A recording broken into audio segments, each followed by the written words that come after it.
not too happy about that Restream logo up there, because I paid money to have it removed, but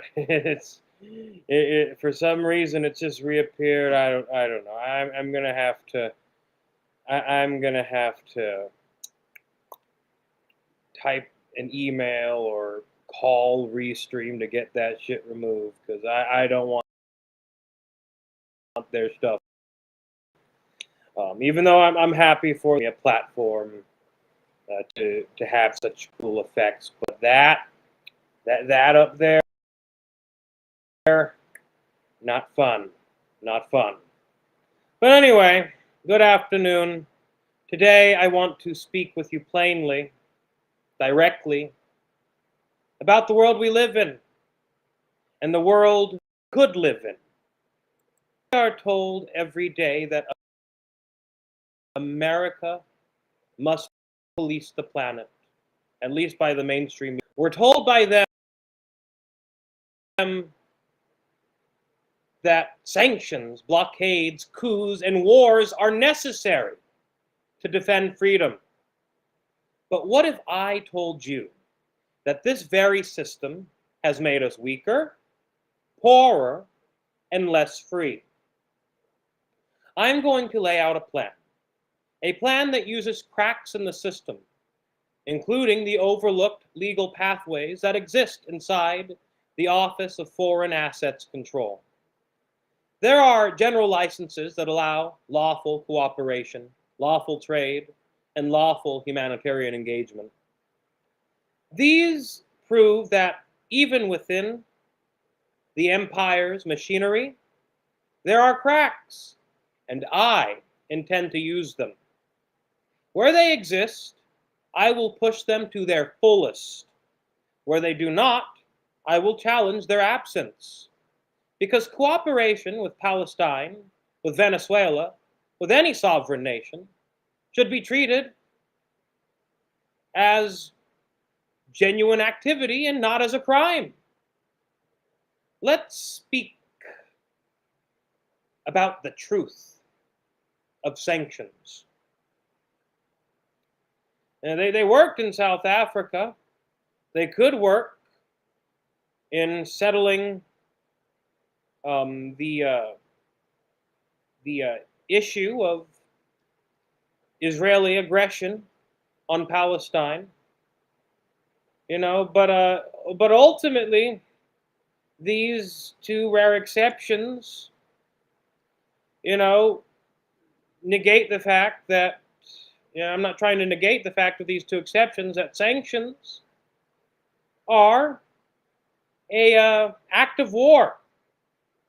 And to call them a peaceful tool, well, I'm never going to lie to you. When I say that I want to sanction the Zionist state, I'm not saying that that's a peaceful tool. And I do want to sanction the Zionist state. And I have wanted to sanction it for a long, long time. Ever since I first heard the acronym, BDS. And that was years upon years ago. I can't tell you when. Maybe a general estimate being 6 years, 7 perhaps. If, to ask the people of Venezuela, to ask the people of Gaza, if they feel peace when medicine can't get through Western hegemonist blockades, when power stations cannot get fuel, when children starve because a pen in Washington said so. Yet, even in this machinery of cruelty, like I said, there are cracks, and that is where we begin. We do not need permission to be human. Now let us step back and look at the larger picture. The United States has spent decades enforcing global dominance We spend trillions in Iraq and Afghanistan. We staged coups in Latin America. We enforced blockades in Cuba and Venezuela. And what do we have to show for it? A crumbling economy at home, empty shelves during crises, entire generations left in ruins. Meanwhile, the multipolar world are trading directly. New alliances are forming without Washington's blessing, and they are proving more stable. And why? Because when no single empire controls everything, when no single empire can collapse everything, that multipolarity means resilience. Now, let's talk about how it affects you. Every enforcement action launched abroad comes back home. When we blockade Venezuela, you feel it at the gas pump. When we bomb the Middle East, you feel it in higher taxes, higher debt.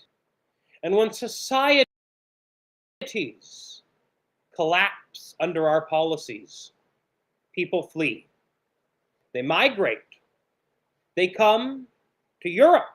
They come to the United States. And then politicians tell you to hate the migrants they created. It was their policies that created the migration in the first place. Manufactured crises, manufactured scarcity. And ordinary Americans, ordinary Europe, the price. History teaches us what happens when empires refuse to learn. Rome fell not because it was poor, but because it could no longer afford its empire. Britain shrank because it lacked courage. I mean, well, not because it lacked courage, but because colonies rejected domination, and their style of domination. You know, today, America risks the same fate, not because of the American people failing. The American people got fooled, but I don't think yet that we have failed.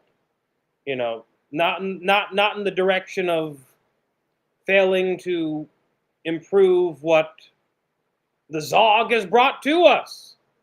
You know, our leaders have chained us to this occupation by the Zionist state and by acolytes of Latin America exile politics. So, how do we change course? First, we use every tool at hand. OFAC licenses lawful cooperation, humanitarian trade. These are the cracks we can widen. Second, we challenge the sanctions regime outright. We ask why a nation that claims to be free denies its own people the freedom to trade, the freedom to connect, the freedom to cooperate with the world. Third, we build bridges instead of blockades. With Palestine, with Venezuela, with every nation told they must kneel before Washington's orders. Picture this. Instead of pouring trillions into endless wars, we invest in energy cooperation with Latin America. Instead of enforcing blockades that create scarcity, we open trade that lowers costs. Instead of creating migration crises through war, we stabilize regions so people can thrive where they are. That is what multipolarity offers. stability, balance, prosperity. And that is what America could enjoy if we had the courage to break from this cycle of hegemony. The empire is brittle, it is cracking, but the people still have a choice. Do we keep enforcing a system that starves the world and starves us? Or do we step into a future where cooperation replaces dominance? Where multipolarity replaces hegemony? And where America is not feared but respected? That is my choice. That is my plan.